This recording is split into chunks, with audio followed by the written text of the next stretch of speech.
Hi, I'm Carolyn Thompson, President and CEO of Resale Global, here with a few tips to help you improve your online sales. We work with companies all over North America and Australia who are in the resale business just like you. And one of the things we hear from them every day is how can I sell more online? There's a few tips you can use every single day to improve your online listings.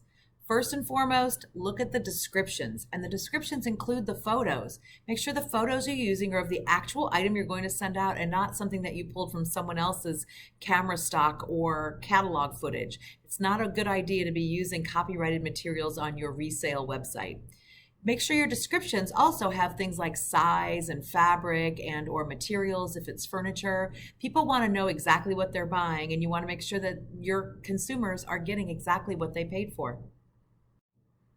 Next up are measurements. Measurements are really important whether you're selling furniture or clothes, and particularly in clothes, because people want to know that the item is going to fit them when it arrives.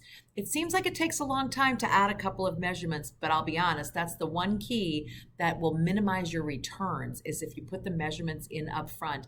And also the questions that you get. People will ask questions about what's the rise on these pants and things like that. So rather than taking the time later to go find that information out, it's a good idea to put it in up front.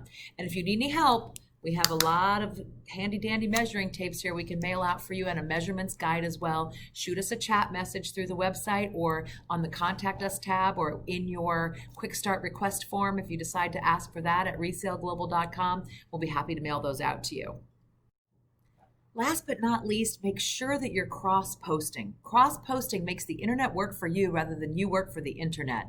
And there's so many options. You know, your customers who spend 15 or 20 minutes in your store every week are spending 2 to 3 hours a day shopping online, according to some CNBC stats that I saw a few weeks ago. So make sure that you're contacting people who wouldn't normally be able to know about your store because they're not in your geographic location. Get that information and those items cross-posted to as many options as you can, considering Facebook and Google and all those things that are out there. You should be able to really maximize your online sales with these few tips. And if you need any more help, reach out to us here at Resale Global. We're happy to help you. Have a great week.